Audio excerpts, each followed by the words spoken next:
SBS ਦਾ ਤੁਹਾਡੀ ਮਿਹਰਬਾਨੀ। ਤੁਸੀਂ ਅੱਗੇ ਮੇਰੀ 40,000 ਦੀ ਮਦਦ ਕੀਤੀ ਹੈ, ਹੁਣ ਵੀ ਤੁਸੀਂ ਮੇਰੇ 40,000 ਦੀ ਮਦਦ ਕੀਤੀ ਹੈ। ਅੱਲਾ ਤੁਹਾਨੂੰ ਤੰਦਰੁਸਤੀ ਦੇਵੇ, सेहत देवे, अल्लाह थोड़ी रोज़ी च बरकत पाए। इससे ज़्यादा तुम गरीबा ने अगे मेरा एक बच्चा फौत हो गया, इस वास्ते पैसे नहीं आए, इन्ना मैं वह कर नहीं सकती। हूँ तुम मेरी मदद की है, अल्लाह मेरे पुत्र को तंदुरुस्ती देवे।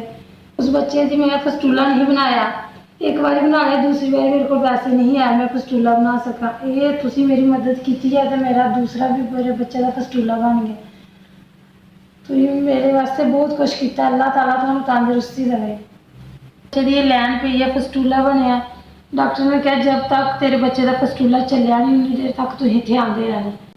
लैन 2 हफ्ते चलनी है, फस्तूले ने अजे 2 महीने बाद चलना है। लैन जी है सिर्फ 2 हफ्ते कटती है, तो फस्तूले ने 2 महीने चलना है। तो फिर भी अगों जब तक फस्तूला नहीं चलना उन्नी देर तक मैं इतों तक इलाज करा लेना।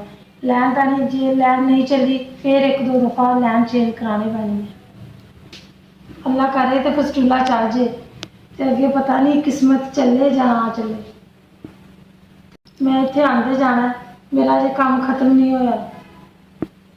SBS तुसीं मेरी मदद की है 80,000 की, अल्लाह तंदुरुस्ती देवे। तुसीं मेरी इन्नी मदद की है, मैं तो सोच भी नहीं सकती भी मैं इतों तक पहुँचाँगी। बस अल्लाह ने कोई वसीला बना के भेजा। मैं तो किराए जोगी भी नहीं है भी जरा मैं इतने लैके आ सकती, तो अल्लाह ने मेरी मदद कर दी है। मेरे को तो 40 रुपये नहीं, अल्लाह ने 40,000 की मदद कर दी है मेरी।